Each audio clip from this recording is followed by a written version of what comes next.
Olá, aqui é a professora Mônica. Eu vou estar apresentando para vocês o módulo 5 do total de 8 módulos da disciplina de Gerenciamento da Qualidade na Fabricação de Produtos em Process Control do curso de especialização EAD da Uninovartis. Esse módulo é um módulo um pouco longo. Eu vou tentar ser breve nas minhas falas, mas eu achei que a subdivisão dele não seria adequado com outros temas e que eu deveria realmente deixar esse número de slides aqui. A gente vai estar falando sobre processo. Então, a gente precisa entender o que é um processo, qual é o destino dele, quais são as suas especificações para gerar produtos dentro das especificações. Então, eu tenho especificação de processo também. Como é que tem um controle estatístico de processo e o que é capabilidade? Para depois introduzir o conceito de validação de processo. Então, eu peço que vocês assistam esse vídeo do Fábio Porchat, é um vídeo ótimo, onde introduz para vocês a ideia de que processo mal concebido, ele é fadado ao fracasso, ele tem uma vida útil, uma vida de utilização curta. Ou o processo ele é robusto, bem desenvolvido, bem pensado, para ser passível de validação, ou você vai ficar com processos que vivem com mudanças de gerenciamento de mudanças e remendos de processo, dificultando toda a sua prática farmacêutica. Tudo que é feito dentro ou fora de uma empresa é resultado de um processo ou de uma combinação de processos. Então, a gente precisa entender o meu input e meu output. O meu input são as características, as especificações da minha matéria-prima. As especificações do meu processo vão garantir sobre essa matéria-prima as especificações do meu produto acabado, que é o que eu estou chamando de output. Então, são as especificações que eu quero gerar através daquele meu processo. Então, eu imagino que um processo ele tem que ser desenvolvido, ele tem que ser validado e ele tem que ser monitorizado, porque a gente já falou que existem mudanças, os equipamentos trocam, os equipamentos gastam, muitas vezes algumas pastilhas são consumidas e são substituídas, então não existe validação que não seja observada. A análise de processos ela pode ser feita através de definição das variáveis do processo, influências da matriz, análise fatorial, variância, análise do potencial de risco, programas de testes, modelos críticos e ferramentas da qualidade. Nessa apresentação, eu queria abordar com vocês as ferramentas da qualidade, porque numa indústria farmacêutica vocês vão usar essas ferramentas diariamente. Às vezes vocês não vão nem conhecer o nome técnico dela ou a filosofia dela, mas vocês simplesmente vão aplicar o tempo todo essas ferramentas da qualidade. As 7 ferramentas da qualidade mais conhecidas e mais divulgadas, não são as únicas, existem várias ferramentas da qualidade, são os diagramas de causa e efeito, as cartas de controle, os gráficos de dispersão, os diagramas de Pareto, o histograma, os fluxogramas e as folhas de verificação. Existe também outras abordagens, assim, outros autores que introduzem a carta de controle, o controle estatístico em processo, e não introduzem o fluxograma. No slide que vocês podem ver, no primeiro slide, que tem a figura com fundo azul, a gente tem o fluxograma como um dos 7. Já no segundo slide, a gente tem o fluxograma como um auxiliar. Tá? E aí, assim, cada pessoa pode ter uma abordagem, mas são os mais usados, ou, querendo ou não, estes são os mais usados e os mais empregados. Cada um deles tem um objetivo. O objetivo, vamos dar um exemplo, de um fluxograma é permitir que o meu processo respeite certos observações que eu tenho que fazer com relação aos meus inputs. E aí ele pode ser uma ótima estratégia de qualidade. Então, vamos dar um exemplo. Eu tenho um processo de produção de qualquer produto farmacêutico que pode me adicionar nesse fluxograma o seguinte: seguir para a próxima etapa se o processo tiver produzido um produto, não é um produto acabado, nesse caso é um semi-produto, com umidade de tal a tal faixa. Então, se você não tiver com o seu produto em processo em tal faixa, você não continua o fluxograma. tá? Você não tem autorização para continuar, por quê? Porque você sabe que o seu input não está nas especificações adequadas. Então, se você entende que as especificações do output dependem das especificações do input e da eficácia do processo, você não pode ter um processo só com especificações de processo, sem qualidade de input, de matéria-prima, de produto em processo. Então, o fluxograma ele me permite colocar pontos críticos, onde pontos de observação de controles em processo, onde eu consiga fazer uma leitura de fluxo, para que eu tenha lembrança de todos os pontos, de todas as decisões que têm que ser tomadas. Então, é como se fosse um mapa de decisões. Eu sei o que eu tenho que cumprir, eu sei qual é a próxima etapa, e eu tenho que definir nesse momento se eu tenho ou não tenho condições de ir para a próxima etapa. Próximo slide tem um diagrama de Ishikawa, que a gente também chama de espinha de peixe. O diagrama de Ishikawa ele é muito interessante para fazer análise de risco. Isso vocês podem, fora, como isso é uma disciplina de AD, vocês têm livre e espontânea vontade de ler o material que vocês quiserem e complementar o conteúdo com a documentação que vocês quiserem. Então, vão à literatura e baixem vários modelos de diagrama de Ishikawa, porque hoje ele é extremamente usado para fazer análise de risco, para fazer auditoria. Ele é super versátil. A ideia é você colocar uma especificação que você tem, nesse caso, uniformidade de conteúdo, é uma especificação. É uma das especificações que faz a especificação do seu produto. O seu produto pode ter N especificações, a uniformidade é uma.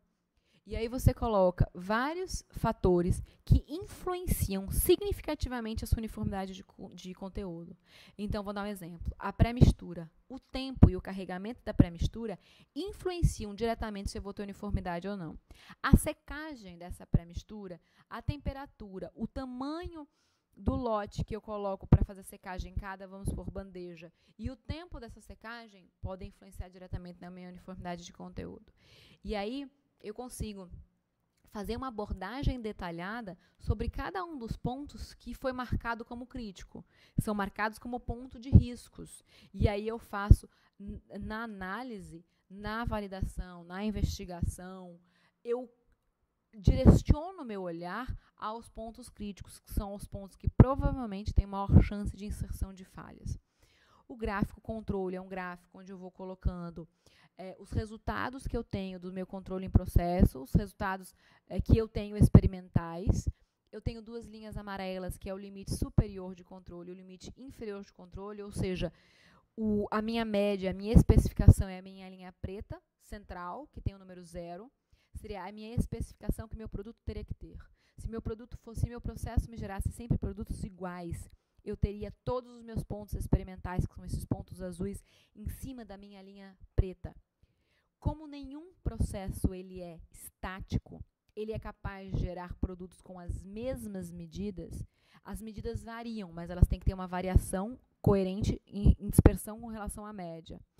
No momento que eu coloco o limite superior e o limite inferior, eu consigo analisar tanto a dispersão dos meus resultados, quanto a existência de pontos fora da curva.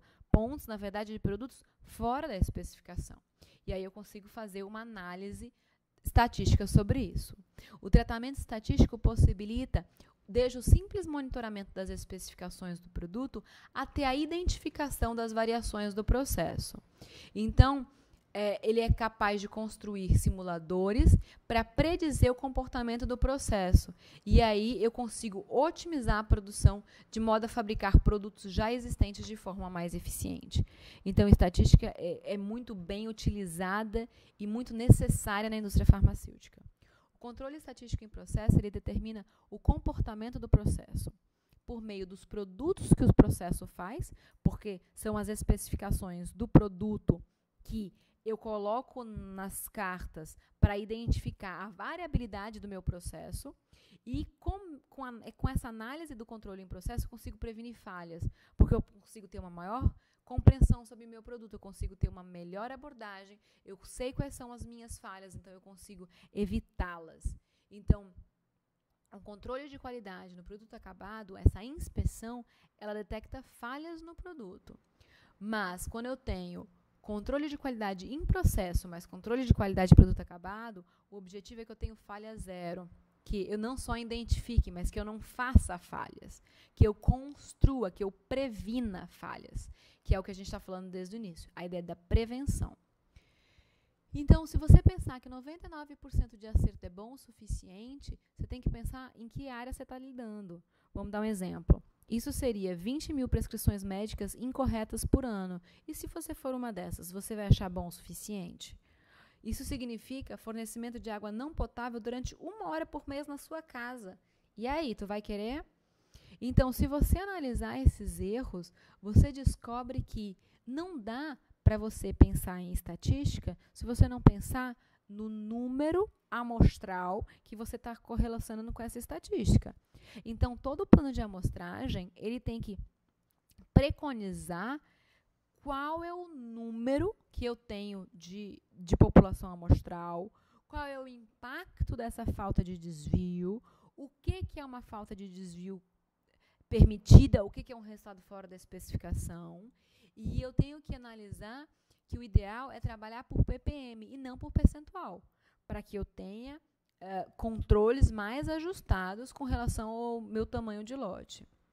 Então, o controle estatístico em processo é um método preventivo de se comparar continuamente os resultados de um processo com os padrões, que são aquelas especificações, identificando a partir de dados estatísticos a tendência de variações significativas, com o objetivo de eliminar ou controlar as variações. Então, o que eu quero é reduzir a variabilidade do processo. E aí, eu posso entender que existem causas aleatórias e causas atribuídas a essa minha variabilidade. Uma causa aleatória é uma causa que não gera uma tendência, não é significativa. É uma variação geralmente em torno da minha média, sobre um controle, sem padrão. Mas quando eu tenho uma causa especial, então eu tenho uma causa atribuída. Então ela vai ser uma variação não aleatória, vai me gerar um processo fora de controle, um ponto fora da curva, uma tendência, um desvio, que eu vou poder fazer uma análise de investigação mais profunda. Para isso, eu vou conseguir transformar e calcular a questão, o valor da capabilidade do processo, que permite melhorar a qualidade do processo, melhorando o custo unitário do produto e a qualidade do produto. Então, existe um modelo geral de carta controle, onde eu analiso com relação ao desvio padrão em relação à média. Então, aqui a gente tem a linha central, que seria a minha especificação, seria o meu nominal, seria o meu valor 100%. Eu tenho um limite inferior e um limite inferior que foi definido através do meu desenvolvimento do produto. E eu tenho uma variação representada por essa linha verde, que unifica os meus pontinhos verdes. Cada ponto verde desse é um resultado experimental prático que eu obtive. E essa linha é só uma junção ilustrativa desses pontos, para que a gente consiga observar um comportamento. Então, eu posso considerar que existe quase que a totalidade dos meus pontos dentro da minha área do limite inferior e do limite superior. Então, a capabilidade me permite, essa análise de cartas me permite analisar 3 desvios padrões para mais do que a média e 3 desvios padrões para menos em relação à média, que está escrito aqui na figura 2 como sigmas. E aí eu vou ter uma área de 99,73% compreendida dentro da minha área de limite superior e limite inferior, e vou ter 0,135% fora da minha curva normal, tá? Fora dos meus 6 sigmas, porque eu estou somando os 3 sigmas superiores e os 3 sigmas inferiores. Então, quando eu faço um controle estatístico em processo, o objetivo que eu tenho é analisar a variação dos meus pontos com relação à minha média, dos seus desvios padrões, para poder entender o comportamento de variabilidade desse processo. Grande parte da sua força reside na capacidade de controlar o centro do processo e a sua variação como este centro, através da coleta de dados, a partir da amostra em vários pontos. Então, o controle estatístico em processo, ele permite que eu afira a qualidade dos meus produtos que estão sendo produzidos gere uma carta de controle. E o interessante é que essa carta de controle seja gerada em tempo real, para que eu tenha um acompanhamento do meu processo e que eu possa fazer pequenos ajustes, se forem necessários, para informar a minha produção desses ajustes e fazer novos controles. Então, eu garanto que o tempo todo, quando eu tenho uma tendência de sair da zona dos 6 sigmas, eu faço algum ajuste no processo e eu retorne para a área dos 6 sigmas, ou seja, 3 sigmas superiores e 3 sigmas inferiores. Quando a carta controle ela é deixada para ser feita após o lote, então o pessoal do controle em processo recolhe as amostras, faz os controles em processo, simplesmente diz o seguinte: tem produto fora da especificação ou não tem produto fora da especificação? Tá, é uma informação importante, mas não são todas as informações que você pode extrair daí. O que vai acontecer? Se tiver produto fora da especificação, eles vão parar para ajustar o processo. Mas se não tiver, eles não vão parar. Mas você analisou se está a quase de você sair da especificação? Ele não está fora, mas falta 0,2 milímetros para ele sair da especificação. Se você tivesse feito essa análise por meio da carta do controle, você falaria, olha, a gente ainda não saiu, mas a gente vai sair. Já faço uma medida interventiva, já faço uma medida corretiva para que a gente tenha uma redução dessa variabilidade e a gente consiga controlar novamente nosso processo. Então, o controle estatístico de um processo é realmente interessante que ele seja feito em forma real e que as pessoas não deixem para fazer o preenchimento da documentação posteriormente ao lote. Para isso, eu preciso conhecer a quantidade de dados a partir de um processo de fabricação. Eu preciso calcular a média e o desvio padrão da amostra. E aí eu vou conseguir imaginar, com relação ao meu limite superior e ao meu limite inferior, os 3 desvios padrões inferiores e superiores que eu posso ter. E aí vai ter toda uma análise com relação à variabilidade. Então, nesse primeiro exemplo, eu tenho José tendo um comportamento de resultados que são muito próximos ao valor central, que seria ao ponto central do alvo, mas todos eles variam. Então, eles variam muito entre si, mas eles variam, se você for analisar, até que pouco em relação às médias. E se você for observar, João já varia pouco entre eles, mas eles estão mais longe do que o valor real, do que o valor teórico, que seria o valor do ponto central. Então, você tem que analisar que tipo de variabilidade você tem. Se a gente for observar, nesse caso, José, ele tem um desvio, né, que você pode analisar, e João vai ter outro desvio. Então, se você for observar, os dados do João são mais próximos, são mais uniformes, mas são bem menores do que deveria ser com relação à média. Se a gente for analisar os desvios, a gente vai observar que existem desvios nas duas formas. Quando a gente observa os desvios de José, a gente vai ter uma variância de um desvio quadrado de 1. E se a gente observar os desvios de João, a gente vai ter um desvio quadrado de 0,24. Então, se fosse apenas pela análise do desvio, você falaria que João ele tem um resultado muito mais interessante, né? Porque a variação do João é menor. Mas, se você for comparar com relação ao resultado nominal, aí você pode chegar à conclusão que os resultados de José são mais equivalentes ao resultado nominal. Então, quando a gente fala de gráfico normal, curva normal, e a gente fala dos sigmas, que são os desvios padrões, a gente tem que entender um pouquinho com relação à variabilidade aleatória. Então, eu peço para vocês assistirem esse vídeo, onde mostra que, independente da sua vontade, sempre, qualquer distribuição normal, ela vai ter essa forma de cone, ela vai tender a essa forma de pirâmide. Por isso que a gente pode chegar à conclusão de que todos os processos que não têm influências de alguma variável introduzida ao processo, uma variável dependente, ele tem que se comportar de forma normal. Então, essa análise estatística ela vai ser coerente, a não ser o processo que tenha uma tendência já identificada e matematicamente ajustada para o modelo. Então, a carta controle nada mais é do que a distribuição do número de amostras que você tem que fazer no controle em processo com relação ao média, limite superior e limite inferior. E aí você analisa essa variação. O histograma é uma forma de você avaliar essa carta controle. As cartas de controle, elas podem nos contar quando um processo muda, porque eu analiso o comportamento dessa variação. Então, quando eu aplico essas cartas controles, eu consigo observar se há ou não um ajuste, tá? Então, o que a gente poderia falar para vocês?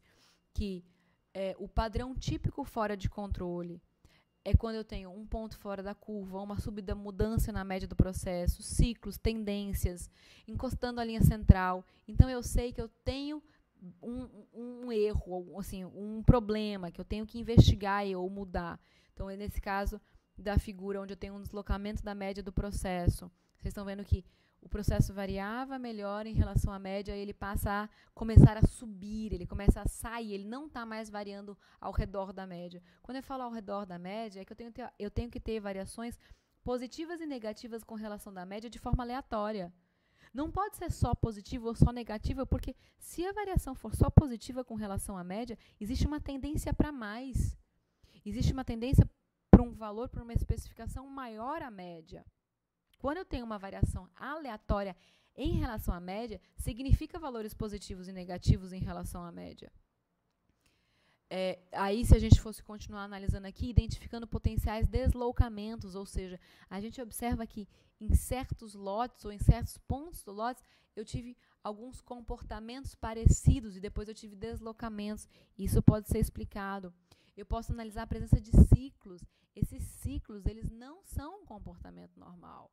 Um comportamento normal tem que ser um comportamento equivalente, assim, proporcional em relação à média.